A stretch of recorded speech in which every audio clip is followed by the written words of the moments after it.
지금 뭐다? 네, 제가 가르쳐 드리겠습니다. 여러분, 이 말씀은 사실 제가 2년 전에 기도실에서 주님께 받았던 말씀이었어요. 21년도 2월 16일에 이제 그날 새벽에 제가 이제 혼자 밤에 기도실에 기도하고 있었는데 부흥을 구하는 기도를 하고 있었어요. 주님, 부흥을 주십시오. 근데 기도하던 중에 주님께서 이 과부에 대한 말씀, 이 그릇에 대한 이 말씀을 저에게 주시면서 혜야, 내가 정말 너에게 부흥을 줄게 라는 막 그런 감동을 주시는 거예요. 그래서 제가 그때 주신 감동들을 다음 페이지 보면 막 메모장에 다다다다 막 적어 내려가기 시작했는데, 그릇을 많이 준비해라, 막 되도록 많이 후회하지 않게, 이제 이런 막 이렇게 적었는데, 아무튼 그때 주님께서 저에게 분명하게 내가 진짜 너에게 부흥을 주겠다 분명하게 저에게 말씀하셨어요. 그런데 부흥을 위해서 저에게 부족한 것이 있다는 이제 마음을 주시는 거예요. 그러면서 특별히 이 말씀을 통해서 주님이 저에게 4가지 영역에 대해서 너 안에 너무 부족하고 좀 깨닫기 원한다라는 감동을 주셨어요. 그래서 그날 이후부터 제가 이 말씀을 붙들고 순종하는 마음으로 하나씩 돌파하며 나아가기 시작했습니다. 그래서 2년이 지난 딱 진짜 2년이 됐더라고. 거의 지금 이제 2월이니까 2년이 지난 지금 저에게 너무 많은 열매들을 주님께서 허락해 주셨어요. 그래서 오늘 그 비결과 또 제가 했던 그 모든 것들을 여러분들과 함께 나누고자 합니다. 그래서 2년 전 기도실에서 부흥을 꿈꿨던 한 청년에게 주님이 주셨던 그 감동이 오늘 여기 있는 부흥을 꿈꾸는 누군가에게 동일한 레마가 되는 시간이 되길 바랍니다. 아멘. 네. 오늘 본문 말씀 한번 좀 제가 설명해 보자면, 한 가족이 있었어요. 한 가족이 있었는데 하나님을 너무 잘 믿는 가정이었어요. 그래서 남편과 아내, 아들 둘이 있던 가정이었는데 그 남편이 돌연 죽고 말아요. 죽고 말고 이제 남편이 죽고 그 가정이 남은 게 빚이 남은 거예요. 근데 빚을 갚아야 되는데 남편이 죽었으니까 이제 뭔가 이렇게 일할 사람도 없고, 근데 이제 그 빚쟁이가 찾아와서 두 아들을 노예로 삼으라고 이제 이야기를 합니다. 남편을 잃어서 이제 슬퍼할 겨를도 없이 이 여인은 또 두 아들까지 잃게 생긴 상황이에요. 그래서 진짜 이러다가 아들까지 잃겠다 이렇게 생각한 여인이 이제 지도자였던 엘리사를 찾아가서 엘리사에게 호소합니다. 그래서 엘리사가 이제 이 여인에게 이렇게 이야기해요. 내가 돕겠다. 혹시 당신 집에 남은 것이 뭐가 있냐?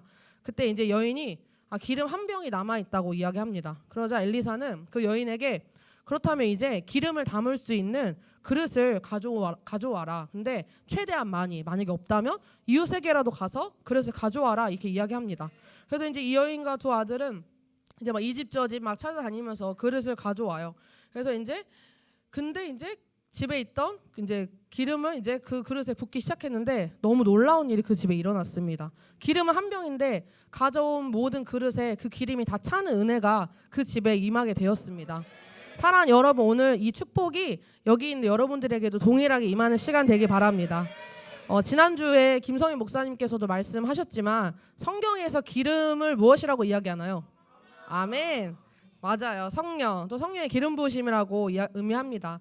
오늘 남편도 없고 두 이제 아이도 잃게 생겼고 가진 소유가 아무것도 없다고 이야기했던 이 여인에게 엘리사가 질문했죠. 너 정말 아무것도 없어? 정말 너에게 가진 게 없니? 그때 이제 여인이 딱 생각하다 대답해요. 기름 한 병 있습니다. 저 안에 기름이 있어요. 저는 이 부분이 저에게 개인적으로 어떻게 들려졌냐면, 혜연아, 부흥을 위해서 너 안에 먼저는 성령이 있어야 돼. 그리고 다른 어떤 것보다 먼저 너 안에 성령이 있다면 내가 그 성령을 통해 이제 새 일을 행할 거야. 아멘. 이런 감동을 저에게 주셨습니다. 그래서 부흥을 위해 준비되어야 할 첫 번째 바로 성령입니다.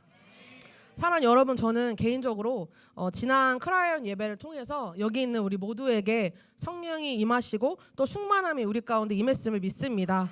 그래서 정말 부흥을 꿈꾸는데 가진 것이 아무것도 없다고 느껴지십니까? 혹시 여전히 부족하다 느껴지십니까? 여러분 안에 성령이 있으면 주님께서 그 성령을 통해 이제 새 일을 행하실 것입니다. 아멘. 성령에 대한 부분은 지난주에 목사님이 잘 설명해 주셨기 때문에 저는 넘어가도록 하겠습니다. 이제 또 기름 한 병이 있다는 이 여인의 대답에 이제 3절에 엘리사가 이제 나가서 이웃에게 가서 그릇을 빌려오라고 이야기합니다. 네, 부흥을 위해 준비될 두 번째, 여기 나온 것처럼 바로 관계입니다. 이 여인은 짧은 시간에 아주 많은 그릇을 준비했어요. 그것이 가능했던 이유가 무엇일까요? 서두에서도 이야기했지만 이 여인의 남편은 엘리사에게 제자 훈련을 받았던 사람이었어요.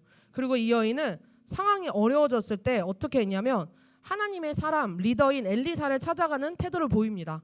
굉장한 믿음의 사람이었던 것 같아요. 그럴수록 함께는 보호다. 빛을 따라가라. 빠밤. 믿음의 여인이라면 아마 주변 이웃과도 관계가 되게 좋았을 것 같아요. 근데 만약에 좋지 않았다면 이제 이웃을 빌려오라는 그 엘리사의 이제 대답에 이 여인은 이렇게 대답했겠죠.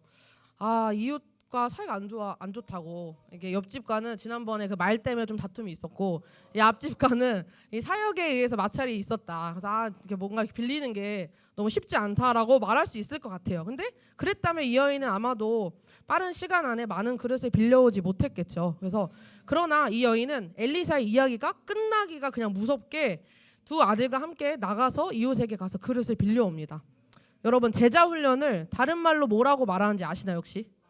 오, 아멘. 맞습니다, 여러분. 관계 훈련이라고 합니다. 근데 관계에는 세 가지가 있어요. 이제 내 리더와의 관계, 동역자와의 관계, 또 제자들과의 관계, 세 가지가 있는데 저는 그렇게 생각해요. 이 세 가지를 진짜 다 정복한 사람은 어디에 놔둬도 하나님 나라를 만드는 사람이라고 생각합니다. 오늘 여기 계신 분들이 그런 사람이 되길 축복합니다. 아멘. 여러분, 청년들이 대부분 무슨 이유 때문에 교회를 떠나는지 아시나요? 맞아요. 너무 똑똑해요. 예수님 때문에 교회를 떠나는 게 아니에요. 예수님은 잘못이 없으세요. 대부분 관계 어려움 때문에 교회를 떠나더라고요. 그래서 많은 사람들이, 왜냐하면 보통 일반적으로 사람들이 교회라는 걸 떠올렸을 때 사도행전 초대교회를 떠올리거든요. 사랑하고 이웃을 사랑하고 내 몸같이 사랑하고 그냥 이 모든 것들. 근데 사도행전 2장 44절과 47절에 보면 이 마지막에 하나님을 찬양했다. 그래서 그들은 모든 사람에게 호감을 샀고 주님께서는 구원받는 사람을 날마다 더하여 주셨다라고 말합니다. 여러분, 정말 우리 교회 안에도 또 여러분의 네트 안에도 이 초대교회와 같은 분위기, 이 서로 사랑의 분위기와 용납되는 분위기가 되지 않는다면 아무리 영혼들을 이 교회에, 여러분들의 네트에 아무리 보내주셔도 결국 우리의 관계의 연약함으로 인해서 또 영혼들을 떠나보내게 되는 일이 일어날 수 있습니다. 저는 뉴송에서의 시간 동안 정말 많이 영혼들을 떠나보낸 것 같아요. 저희 네트에서도 저와 초창기부터 함께했던 사람은 지금 거의 없고 지금 있는 사람들은 거의 1년 반 이렇게 같이 있던 이제 사람들이었어요.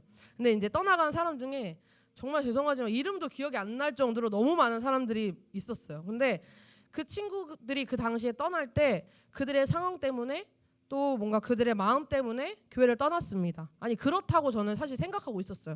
근데 최근에 문득 그냥 그런 마음을 저에게 주시는 거예요. 그들이 떠난 건 꼭 그들의 문제만은 아닐 수도 있다. 이런 마음을 저에게 주셨어요. 그러면서 왜냐하면 그때 그들이 떠날 때 했던 행동들 또는 그렇게밖에 될 수 없었던 상황들 또 마음들, 지금 생각해보면 사실 제가 다 해결해 줄 수 있었던 일들이었거든요.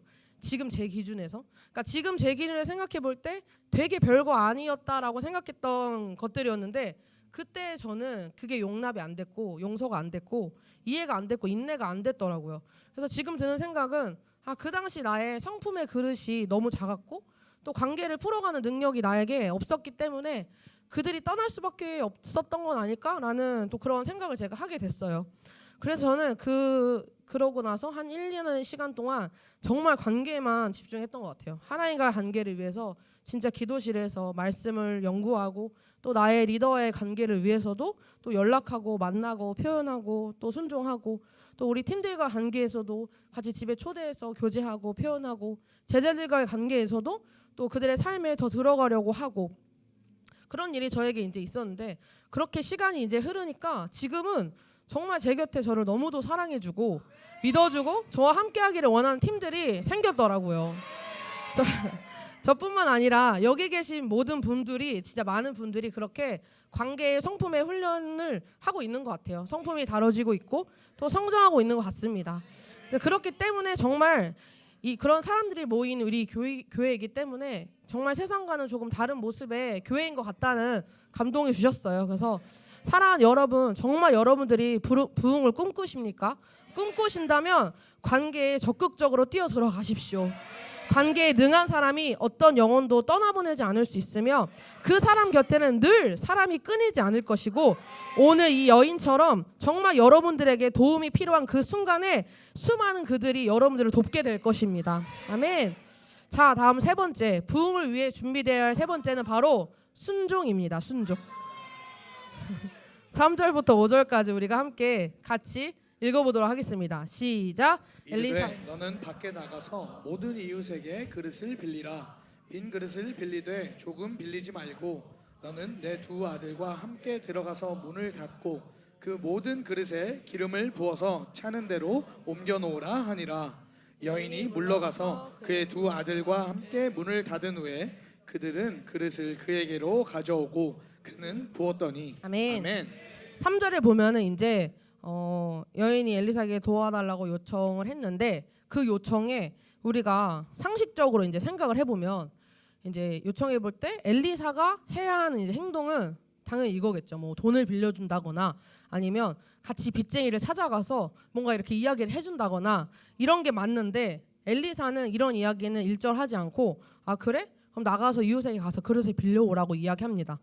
근데 더 너무 신기한 건 이 여인이 5절에 보면 그냥 그 말이 끝나자마자 전혀 그 말에 어떠한 의심도 없이 그냥 그릇을 빌리러 떠나가는 모습이 있어요. 여러분 만약 여러분이 이 여인이었다면 이 엘리사의 말이 딱 끝났을 때 여러분 어떻게 반응했을 것 같으세요? 그랬을 것 같아요. 왜요? 그릇을 왜 가져와야 될까요? 근데 여러분 순종이라는 거는 이해가 돼서 하는 것이 순종이 아닌 것 같아요. 이해가 되지 않아도 하는 것이 여러분 순종입니다. 오늘 이 엘리사의 해결법이 여러분 이해가 됩니까? 전혀 안 되죠. 상식적으로 그냥 기본적으로 말이 안 되잖아요. 그릇을 갑자기 빌려오라는 게. 근데 그 여인은 그 말에 어떠한 대답도 덧붙이지 않고 어떠한 질문도 더 이상 하지 않고 즉각 엘리사의 말을 이행하러 갑니다. 하나님 나라는 언제나 이런 것 같아요. 하나님 나라는 언제나 이해가 되지 않아도 순종하는 사람을 통해 확장되며 일어나는 것 같습니다. 성경에 참 많은 예가 있는데 오늘 대표적으로 아브라함과 이삭의 이야기를 좀 해보려고 해요. 창세기 22장에 보면 이제 아브라함에게 귀하디 귀한 자식이 이제 이삭이 있었는데 그 이삭을 갑자기 어느 날 하나님이 바치라고 이야기합니다. 그리고 너무 또 신기한 게 아브라함은 다음날 아침 일찍 그냥 일어나 그냥 아무 말 하지 않고 일어나 이삭을 데리고 산에 올라갑니다. 그리고 이삭을 제물로 바치려던 그 순간 하나님께서는 아브라함을 멈추시고 그에게 축복하며 말씀하십니다. 아브라함아, 네가 순종하는 걸 보니까 이제야 나를 경외하는 내가 알겠다. 내가 이 땅의 복의 근원으로 너를 삼겠다. 번성의 축복을 너에게 주겠다라고 말씀하십니다. 사랑하는 여러분, 번성을 꿈꾸십니까? 부흥하기 원하십니까? 여러분 이해되지 않아도 또 건의에 대하여 또 하나님에 대하여 순종하는 사람에게 하나님은 번성의 축복을 반드시 허락하십니다.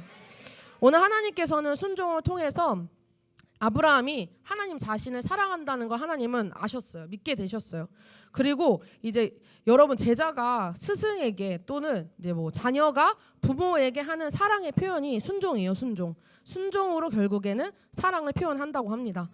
그래서 오늘 하나님도 마찬가지로 이 아브라함이 이 행동을 보고 아 진짜 아브라함이 나를 사랑하는구나 이만큼 사랑하는구나 확신하셔서 하나님이 어떻게 하시냐면 자신을 진정으로 사랑하는 아브라함에게 하나님은 번성의 축복을 하나님 나라의 유업을 맡기게 하셨습니다. 감사하게도 목사님도 사모님 저를 너무 사랑해 주세요.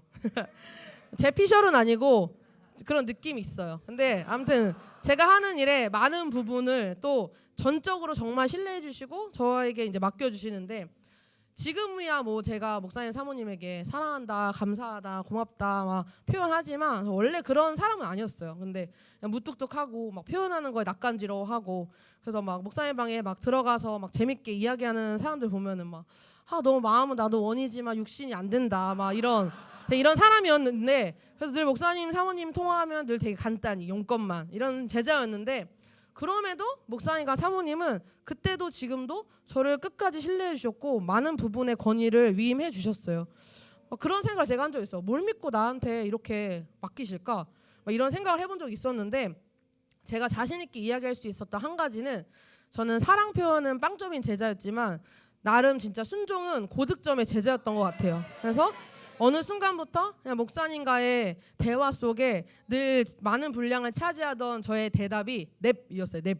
그래서 넵 알겠습니다. 넵 그렇게 하겠습니다. 넵 고치겠습니다. 그래서 뭐 댓글을 달아라. 넵 오늘 끝내자. 넵 뭐 혹시 뭐 해나 그렇게 하면 안 될 것 같은데 넵 기도실 와서 기도해. 넵 그냥 모든 것에 다 그냥 넵 이게 저에게 대답이었던 것 같아요. 근데 왜냐면 그게 나름의 제 사랑의 표현이었어요. 목사님과 사모님에 대한.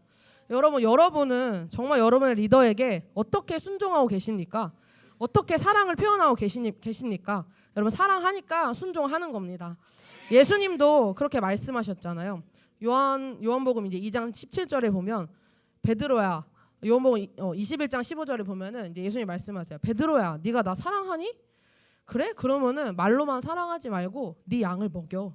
너에게 맡겨진 양을 먹여라라고 말씀하십니다. 왜냐하면 예수님 이제 저도 아무튼 예수님 사랑하니까 저도 저에게 맡겨진 양들을 돌보는 일에 저도 최선을 그냥 다하고 있는 거예요. 왜냐하면 주님이 그거 원하시고 주님이 저에게 말씀하셨으니까 내가 주님을 사랑하니까 이제 순종으로 제가 사랑을 표현하는 거죠. 때론 이해가 되지 않아도 여러분 진짜 순종으로 주님께 사랑을 표현하는 뉴송처치 되기를 축복합니다. 그때 하나님은 여러분들에게 아브라함에게 주셨던 그 번성의 축복을 여러분들에게 반드시 주실 것입니다. 자, 이제 마지막 부흥을 위해 준비되어야 할 마지막 바로 팀입니다. 팀. 좀 저는 구체적으로 제자라고도 이야기할 수 있을 것 같아요. 여러분 한번 상식적으로, 저는 상식적인 거 되게 좋아하거든요. 상식적으로 일반적으로 한번 생각을 해보자고요. 혼자 그릇을 빌리는 것과 아들 둘과 함께 셋이서 그릇을 빌리는 것 중에 어느 게 그릇을 더 많이 빌릴 수 있겠습니까? 당연히 같이 아들과 함께, 두 아들과 함께 빌리는 것이 당연히 많이 빌릴 수 있겠죠. 마찬가지입니다. 여러분 팀이 있는 곳에 정복이 있습니다. 그래서 번성도 팀과 함께 할 때 폭발적으로 일어나게 됩니다. 그리고 이어서 한 가지 더, 오늘 4절과 5절에 보면은 4절과 5절 한번 먼저 읽어볼게요. 시작. 너는 내 두 아들과 함께 들어가서 문을 닫고 그 모든 그릇에 기름을 부어서 차는 대로 옮겨 놓으라 하니라. 여인이 물러가서 그의 두 아들과 함께 문을 닫은 후에 그들은 그릇을 그에게로 가져오고 그는 부었더니. 아멘. 여러분 놀라운 일이 일어나는 그 현장에 여인만 있었던 게 아니었습니다. 시작부터 끝까지 이 여인은 두 아들과 함께 이 일을 풀어갔습니다. 아주 은밀하게 세 모자는 그래서 주님의 일하심을 보게 되었습니다. 오늘 본문엔 나와 있지 않지만 아마도 이 기적을 경험한 두 아들은 자신의 부모들과 같이 하나님을 따르고 주님께 인생을 올인하는 삶을 살게 되었을 것입니다. 사랑하는 여러분, 부흥을 풀어가는 현장 가운데 여러분의 팀과 함께, 제자와 함께 꼭 하십시오. 함께 그 기적을 보는 것이 부흥을 이어가는 중요한 열쇠입니다. 지금 6명의 네트 리더들과 목사님과 사모님이 보고타에 가셨잖아요. 2주라는 시간과 또 몇백만 원이라는 그 돈을 써서 함께 그곳에 왜 갔겠습니까? 같이 보는 것이 중요하기 때문입니다. 비전은 보는 것입니다. 본 자와 그렇지 않은 자의 차이가 어마어마합니다. 저도 2019년도에 보고타를 갔다 왔는데 그해 보고타는 그냥 그 보고타뿐만이 아니라 그냥 모든 그해 있었던 모든 컨퍼런스는 진짜 뉴송을 위한 컨퍼런스였다고 해도 과언이 아니었어요. 특별히 그 보고타 컨퍼런스에서 오늘 이 예언자였던 엘리사처럼 저희도 이제 한 예언 사역자님을 통해서 하나님께서 이제 다음 시즌 우리 교회 행하실 일들에 대해서 듣게 됐어요. 그래서 그 당시 저희가 여기가 아닌 이제 본관 5층에서 예배를 드리고 있었는데 새로운 성전에 대한 지금과 똑같이 새로운 성전에 대한 기도를 시작하고 있을 때였어요. 그런데 그 예언 사역자님께서 이제 저희 목사님과 사모님을 전 세계에 있는 수많은 목회자들 가운데 딱 픽하시면서 이제 두 분을 향해서 축복하며 막 하나님의 예언을 이제 막 하시는데 그때 이제 했던 내용이 뭐였냐면 많지만 좀 짧게 얘기하자면 당신의 교회는 이제 공연장에서 예배를 하게 될 것이고 많은 세대들이 몰려올 것이다라고 말씀하셨어요. 그리고 진짜 보고타를 다녀오고 얼마 지나지 않아서 지금 이제 우리가 예배하고 있는 이 공간을 계약하게 됐는데 그해 9월에 저희가 그래서 이제 이곳에서 진짜 예배를 드리게 되는 일이 있습니다. 저를 비롯해서 그때 함께 갔던 우리 팀 모두가 이 비전에 대해 또 진짜 하나님이 그 일하심에 대해서 우리가 더 확신하게 되는 시간이 됐어요. 와, 이거는 진짜 이거는 올인해야 되는 거다. 이거는 되는 거다. 그렇기 때문에 지금까지 목사님과 사모님과 함께 우리 팀 모두가 이 하나님의 일을 전하며 또 하나님 나라를 위해 달려가고 있는 것 같아요. 지금도 그 보고타에 가 있는 우리 팀들이 매일 소식을 전해주는데 너무 가슴 뜨거운 소식들을 매일매일 전해주고 있어요. 컨퍼런스 첫 시간부터 지금까지 매 강의 시간마다 눈물이 마를 수 없어서 휴지를 들고 말씀을 듣는다고 하더라고요. 너무 기대가 되는데 여러분, 하나님이 일하시는 그 현장에 여러분들의 팀, 여러분들의 제자들과 꼭 함께 하십시오. 비교도 안 되는 차원의 부흥이 풀어지게 될 것입니다. 아멘. 오늘 제가 이 메시지를 전하게 된 이제 계기는 목사님이 보고타 가시기 전에 네트리더 모임에서 나눴던 한 이야기 때문이었어요. 목사님께서 2021년과 2022년 네트워크 통계 비교표를 이제 보여주셨는데 한번 띄워주시겠어요? 네트에서도 나누신 분들은 아시겠지만 작년 2022년 한 해 동안 저희 교회에 오는 새가족 수가 무려 412명이었어요. 정말 놀라운 일 아닙니까?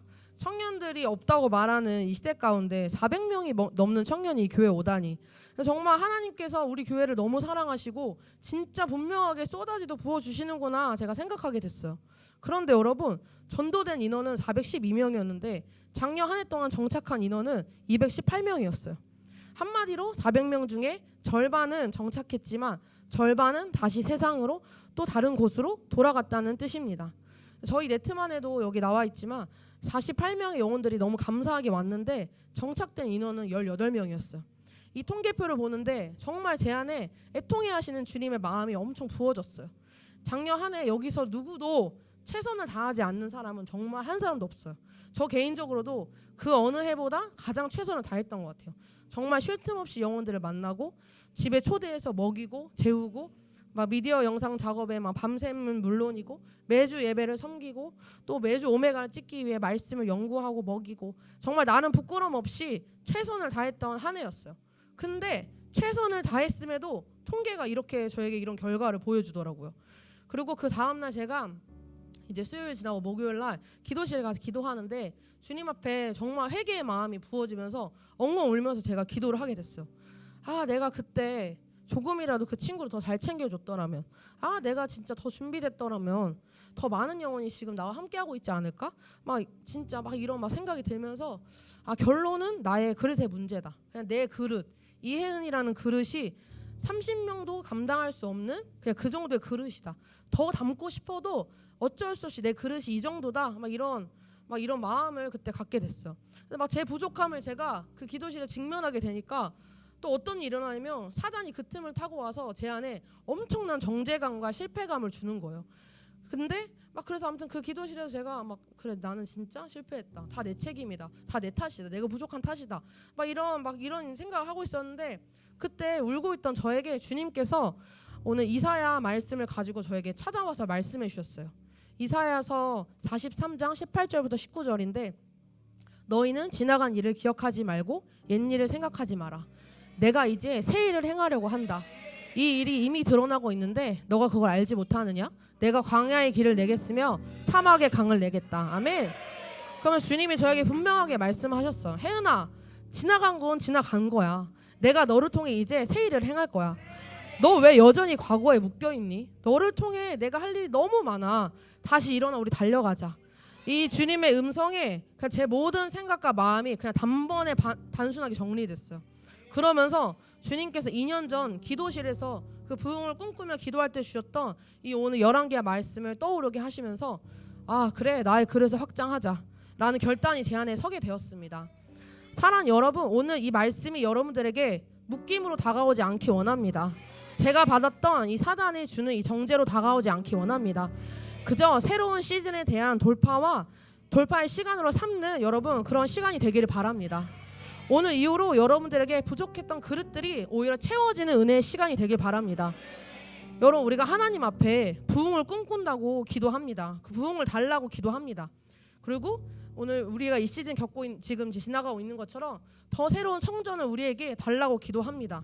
더 많은 영혼들을 우리 셀에, 이 교회에 보내달라고 기도합니다. 이 홍대를, 아니 진짜 이 세대를 우리가 감당하겠다고 자신 있게 기도하고 이야기합니다. 그런데 여러분, 지금 우리의 이 그릇으로 진짜 이 세대를 담을 수 있을까요? 지금 여러분들은 여러분들에게 있는 그 영혼들을 정말 온전히 담아내고 계세요? 여러분들에게 권면합니다. 부흥을 말하기 전에 우리 그릇을 직면하고 이 시즌 그릇의 크기를 확장합시다. 하나님은 지금 이 순간에도 이 교회에 계속해서 부어주고 계십니다.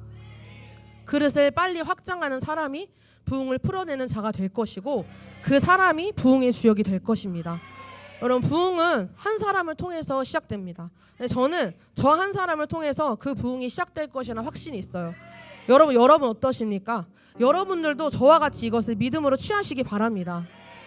제가 다가올 부흥에 대해서 이제 우리가 4가지를 준비하자고 이야기했는데 사실 이것들은 우리 안에 사실 부흥에 대한 갈망이 있으면 결국에 다 되어지게 되어 있는 것 같아요. 오늘 제가 이야기한 것들에 대해서 그래 더 순종해야지, 더 성품 훈련해야지 라고 접근하게 되면 또 그냥 우리는 결국 또 똑같이 많은 것들을 또 율법적으로 행하게 될 수밖에 없어요. 그러나 우리 안에 먼저 이 부흥에 대한 진짜 갈망이 있으면 이 모든 건 그냥 다 자연스럽게 따라오게 되는 것 같아요. 오늘 열왕기하에 나왔던 이 여인이 엘리사를 찾아가서 막 도와달라고 이야기하잖아요. 그 이유가 무엇이었습니까? 그냥 빚을 갚아달라고, 돈을 달라고 엘리사를 찾아갔습니까? 아니었어요. 1절에 다시 보면은 빚을 준 사람이 와서 저의 2 아들을 자기의 노예로 삼으려고 데려가려고 합니다 라고 말합니다. 이 여인이 엘리사를 찾아갔던 이유는 그냥 딱 하나, 단 하나 때문이었어요. 내 자식을 뺏길 수 없어서, 내 자식을 잃고 싶지 않아서, 남편을 잃어보니까 더 이상 내가 사랑하는 사람을 절대 잃고 싶지 않아서 이 여인은 그것 때문에 엘리사를 찾아갔습니다. 그리고 그 이야기를 들은 엘리사는 그것의 방법으로 그릇을 더 많이 준비하면 된다라고 이야기합니다. 이 여인에게 이제 선택할 방법이 없는 거예요. 선택할 이제 시간도 없었고, 그래서 이 여인은 그냥 그 엘리사의 그런 요구에도 단번에 순종할 수 있었고, 이웃에게 집집마다 막 찾아가서 제발 그릇을 빌려달라고 사정하며 그릇을 빌려올 수 있었을 것입니다. 사랑하는 내 자식을 구해야 된다는 그 갈망이 있으면 그냥 그것에 대한 전략과 방법들은 그냥 다 되어지게 되어 있는 것 같아요. 사랑하는 여러분, 오늘 우리도 이 여인과 동일한 사랑하는 사람들을 내가 구해야 된다라는 그 갈망이 우리 안에 일어나기 원합니다. 그 말은 다시 말해서 하나님 아버지의 마음이 우리 안에 있어야 한다는 것입니다. 한 영혼이라도 살려내고 싶은 그 마음, 그 하나님 아버지의 그 마음, 사랑하는 내 자식을 더 이상은 이룰 수 없다라는 그 마음, 그 마음이 오늘 저와 여러분들 안에 있길 바랍니다. 저에게 개인적으로 작년 엔카운터가 제 사역에 또 한 번의 터닝이 됐던 시간이었어요.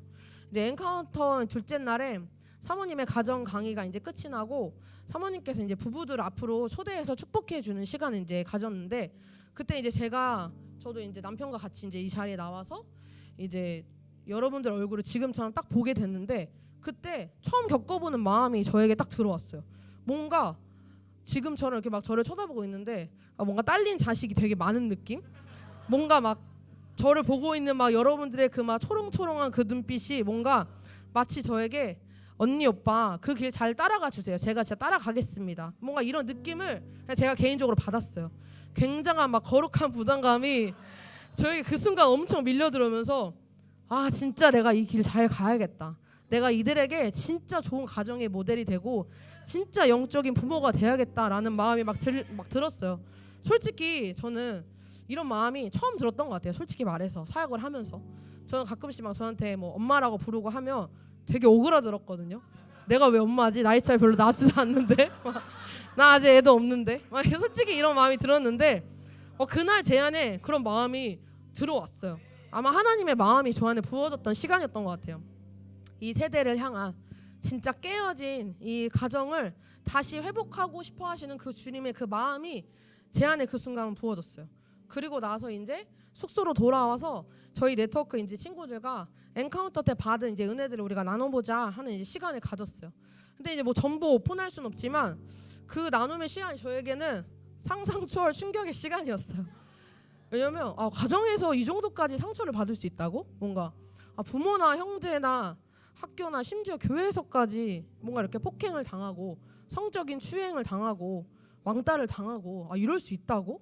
막 또 자매들이니까 남자친구에게 뭐 데이트 폭력은 물론이고 그냥 뭐 남자친구에게 폭력을 당하고 그냥 막 이런 일들이 있을 수 있다고? 막 저에게 너무 충격인 거예요. 그래서 막 그 사실을 누구에게도 여지껏 말하지 못해서 막 혼자 감당해야 됐던 일들을 막 얘기하고 또 결국에 그 방법으로 자살 시도를 선택했지만 그마저도 실패하고 또 집을 도망쳐 나왔던 사람도 있고 또 대인기 피해에 걸려서 몇 년을 집에서 혼자 지냈던 지체도 있었고. 근데 막 이거보다 사실 더 심한 이야기들이 되게 많았는데 아무튼 그날 한 명씩 돌아가면서 그것들을 저에게 우리에게 나눠주는데 한 명씩 나눌 때마다 이제 막 모두가 막 엄청 울면서 막 가서 막 그 친구를 안아주고 막 끌어안아주고 살아줘서 너무 고맙다고 막 버텨줘서 너무 고맙다고 막 한 명씩 그랬던 이제 그날 엔카운터가 또 한 번 일어났던 시간이었어요. 그래서 저는 살면서 이런 나눔을 하는 공동체를 본 적이 없는 것 같아요. 그냥 날 것 그대로의 뭔가 이 나눔들이 우리 안에 공유된다라는 것이 저에게 너무 놀라웠고 그래서 저 개인적으로 너무 감사했어요. 우리 공동체가 이런 공동체라는 게. 그리고 나서 제 안에 이런 생각이 딱 들었어요. 와, 여기에도 이렇게 많은데 세상이 얼마나 많을까? 딱 그 순간 그 마음이 딱 저에게 오면서 와, 누구에게도 진짜 말 못해서 또 스스로 정죄하고 또 자살을 선택하는 사람이 지금 이 순간에도 얼마나 많을까? 그러면서 진짜 그들을 교회를 무조건 인도해야 된다. 그래서 진짜 복음 알게 해야 된다. 하나님 아버지의 마음이 그날 그 엔카운터의 시간을 통해 저에게 강력하게 부어지게 되었습니다. 그래서 제가 지금 이렇게 살아가고 있는 것 같아요. 그래서 목사님과 사모님과 또 제 남편과 저희 많은 우리 네트워크 리더들이 그래서 그러한 삶을 살기로 모두가 결단했고 각자의 자리에서 누구보다 치열하게 삶과 사역을 붙들며 살아가고 있습니다. 여러분, 저는 정말 날마다 꿈꿉니다. 이 세대가 주님께 돌아오는 것과 이 홍대 땅에 주님을 예배하는 1000명의 예배자가 일어나는 것을. 근데 여러분, 그것이 되려면 결국 우리가 준비되어야 됩니다. 세상이 감당 못할, 그러나 세상을 감당해내는 교회로 우리가 준비되어야 됩니다. 세상은 우리를 감당하지 못하지만 우리는 세상을 감당해내고도 남는, 다 담아내는, 누가 와도 다 담아낼 수 있는 그릇으로 우리가 이 시즌 준비되기 원합니다. 저는 우리 교회가 그 일을 감당할 수 있다고 확신합니다. 아멘. 여러분, 이 시간 우리가 찬양하면서 주님 앞에 또 기도하는 시간을 좀 갖기 원합니다.